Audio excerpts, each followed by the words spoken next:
Hi అండి, నమస్తే. నేను మీ భార్గవి. వెల్కమ్ బ్యాక్ టు అమ్మ చేతి వంట. ఈరోజు వీడియోలో కట్టె పొంగలి ప్రసాదాన్ని ఎలా చేసుకోవచ్చో చూపించబోతున్నానండి. దసరా నవరాత్రుల్లో రేపు మొదటి రోజు కదా, సో మొదటి రోజు అమ్మవారికి కట్టె పొంగల్ని నైవేద్యంగా సమర్పిస్తూ ఉంటారు. రేపటి రోజున ప్రసాదంగా అమ్మవారికి నైవేద్యాన్ని సమర్పించే వాళ్ళ కోసం ఈరోజు కట్టె పొంగల్ రెసిపీని అప్లోడ్ చేస్తున్నానండి. సో వీడియో కంప్లీట్గా చూసి ఈ రెసిపీని మీరు కూడా ఇంట్లో ట్రై చేసి అమ్మవారికి నైవేద్యంగా పెట్టి అమ్మవారి అనుగ్రహాన్ని, ఆశీస్సుల్ని పొందాలని కోరుకుంటున్నాను. సో ప్రాసెస్లోకి వెళ్ళిపోదామండి. కట్టె పొంగల్ తయారు చేసుకోవడానికి ఫస్ట్ ఒక గిన్నె తీసుకుని అందులోకి 1 కప్పు దాకా బియ్యం, 1/4 కప్పు దాకా పెసరపప్పు వేసుకుని 2 సార్లు వాష్ చేసుకుని నీళ్లు పోసేసి ఒక అరగంట పాటు నానబెట్టుకోండి. ఇప్పుడు ఈ పప్పుని, బియ్యాన్ని ఉడికించుకోవడం కోసం సరిపడా గిన్నెని స్టవ్ మీద ఉంచి అందులోకి మనం ఏ కప్పుతో అయితే బియ్యం, పప్పు తీసుకున్నామో అదే కప్పుతో 5 నుంచి 6 కప్పుల దాకా ఎసరుగా పోసుకోవాలి. ఇప్పుడు ఇందులోకి రుచికి సరిపడా ఉప్పు వేసేసి పొంగొచ్చేంత వరకు కూడా మూత పెట్టి మీడియం ఫ్లేమ్లో మరిగించండి. ఇలా ఎసరు తెరల కాగుతున్నప్పుడు ఇందులోకి మనం నానబెట్టుకున్న రైస్ని, పప్పుని కూడా వేసేసి ఒకసారి కలుపుకుని మంటని లో టు మీడియం ఫ్లేమ్లో అడ్జస్ట్ చేసుకుంటూ మూత పెట్టుకుంటూ ఈ పప్పు, బియ్యం అంతా కూడా దగ్గరికి ఉడికిపోయేంత వరకు కూడా కుక్ చేసుకోవాలి.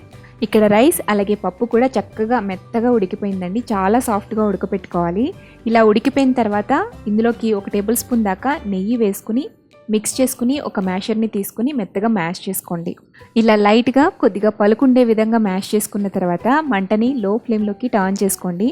ఇప్పుడు వేరొక బర్నర్ మీద ఒక చిన్న గిన్నెను పెట్టుకుని 3 లేదా 4 టేబుల్ స్పూన్ల దాకా నెయ్యి వేసుకోండి. ఈ కట్టె పొంగల్లోకి నెయ్యి చాలా మంచి ఫ్లేవర్ని ఇస్తుందండి. కొంచెం ఎక్కువే పడుతుందన్నమాట.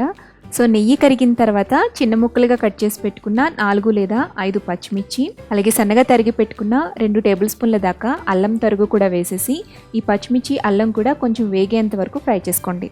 తర్వాత ఇందులోకి 1/4 కప్పు దాకా జీడిపప్పు పలుకులు వేసి లైట్గా వేయించుకోండి. ఇప్పుడు ఇందులోకి 1.5 టేబుల్ స్పూన్ దాకా మిరియాలు, 2 టీ స్పూన్ల జీలకర్ర వేసి కొంచెం ఫ్రై చేయండి.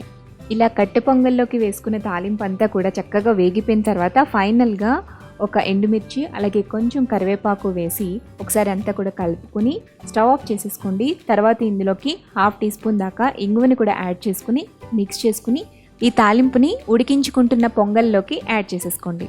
తాలింపు వేసిన తర్వాత అంతా కూడా కలుపుకుని మూత పెట్టేసి కనీసం ఒక 5-10 నిమిషాల పాటు లో ఫ్లేమ్లో కుక్ చేయాలండి. అప్పుడే ఆ తాలింపులో ఉండే ఫ్లేవర్స్ అన్నీ కూడా రైస్కి బాగా పట్టి కమ్మనైన టేస్ట్ వస్తుందన్నమాట. ఇలా ఒక 10 నిమిషాల పాటు ఉడికించుకున్న తర్వాత కన్సిస్టెన్సీ అనేది కొంచెం దగ్గరికి అవుతుందండి. మరీ లూజ్గానే ఉండకూడదు, అలాగని టైట్గా కూడా ఉండకూడదు. చల్లారిన తర్వాత కొంచెం గట్టి పడుతుంది కాబట్టి ఈ కన్సిస్టెన్సీలో ఉన్నప్పుడు మనం స్టవ్ ఆఫ్ చేసేసుకుని పక్కకు దించేసుకోవచ్చు. అంతేనండి, కట్టె పొంగలి చాలా ఈజీగా చేసుకోవచ్చు. ఈ ప్రాసెస్లో కనుక చేస్తే గుళ్ళో పెట్టే ప్రసాదం టేస్ట్ వస్తుందన్నమాట. మీరు కూడా రేపటి రోజున అమ్మవారికి ఈ కట్టె పొంగల్ని నైవేద్యంగా సమర్పించి మీరు కూడా టేస్ట్ చేసి ఎలా కుదిరిందో, ఎలా వచ్చిందో మీ కామెంట్స్ని నాతో షేర్ చేసుకోండి. అలాగే ఈ వీడియో కనుక నచ్చితే తప్పకుండా లైక్ చేసి మీ ఫ్రెండ్స్కి, రిలేటివ్స్కి షేర్ చేయండి. మరిన్ని టేస్టీ, సింపుల్, క్విక్ రెసిపీస్ కోసం అమ్మ చేతి వంట ఛానల్ని సబ్స్క్రైబ్ చేసుకోండి.